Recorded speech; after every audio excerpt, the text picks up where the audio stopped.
Bukas mo ng rin. Bigla kang gininaw at hindi makagalaw. Nahihirapan ang puso'y pinipilit ay ikaw. Ma, walang hula! Pili ka na ng mga sangka para sa sinigang doon sa palengke.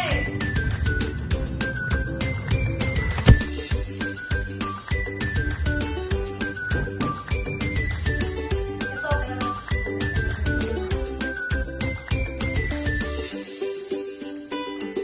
Uy, gising na daw kayo. Bibili pa tayo ng sangkap para sa ulam.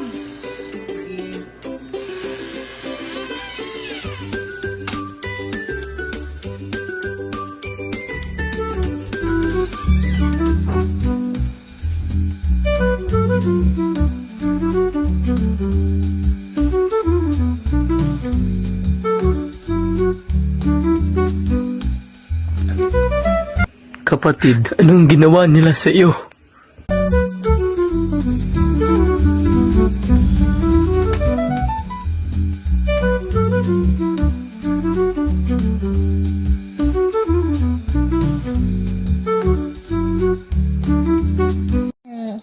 Parang Baguio beans ka naman. Maliit pero mainam. May flavor at charm na nakakagam.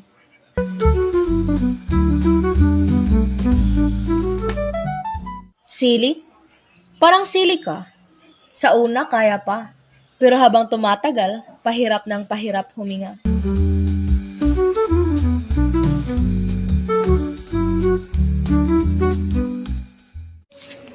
Ang love ay parang kangkong. Sa unay fresh, sa hulay tutong.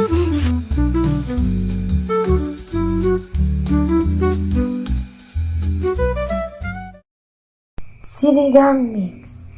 Minsan maasim, minsan ikaw.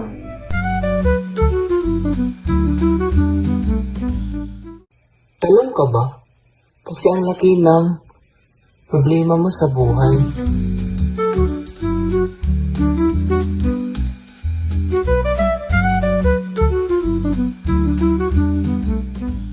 Kamatis ka ba? Kasi ang pula-pula mo, pero ang asim. Sunod naman ay hugasan muna ang iyong mga kamay bago magluto, lalo na kung ikaw ay galing sa palengke. Pangatlo, magsaing muna tayo ng kanin para naman meron tayong makain pagkatapos maluto ang ulam. Pangatlo, hugasan ito ng mabuti. Kung kinakailangan ay pwede itong hugasan ng paulit-ulit upang matanggal ang mga dumi.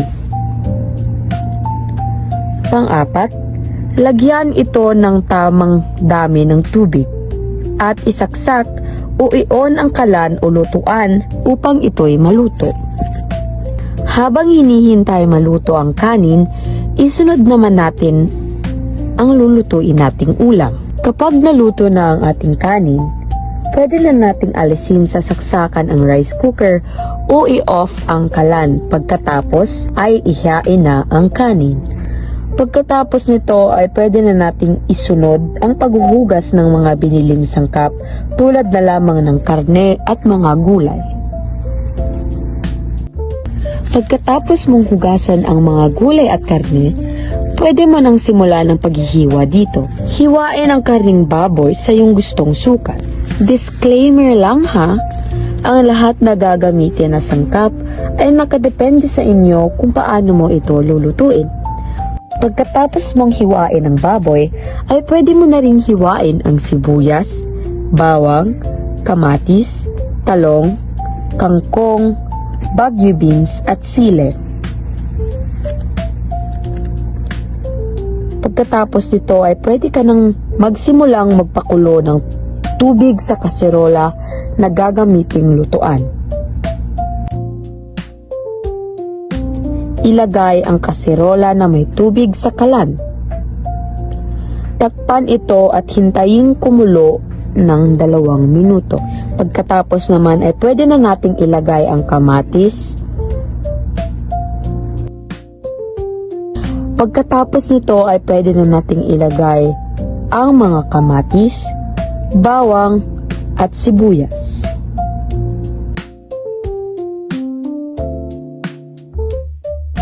Isunod naman natin ang karning baboy. At hihintayin natin ito ng mga 30 minutos para ito'y lumambot.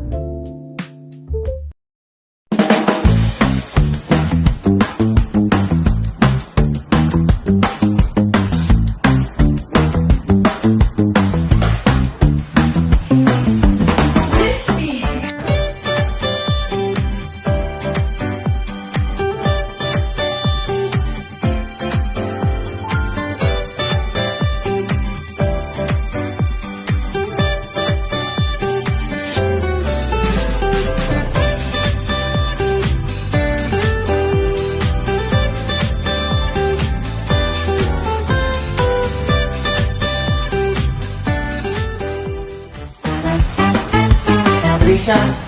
Trisha? Trisha? Gusto mo ba? Siyempre! Mas masarap talaga pag may kasama.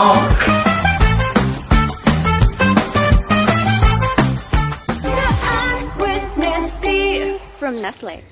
Pagkalipas ng 30 minuto, isunod naman ilagay ang mga matitigas na gulay katulad ng Baguio beans at talong. Pagkatapos ay lagyan ito ng sinigang mix at haluin ito ng maigi.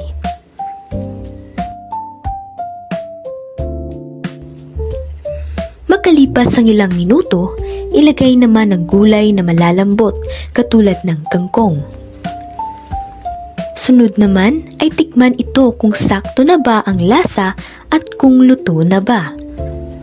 At panghuli, maghanda na ng mga plato, kutsara at tinidor.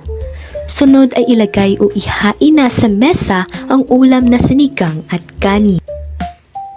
Ma, tara na, kain na tayo. Aba, syempre, di makukumplitong kumain ng isang pamilya kung wala ang inay na siyang nagbigay ng pangbili ng ulam. Tara, inay, kain na! Tara na! Kain na! Kain na!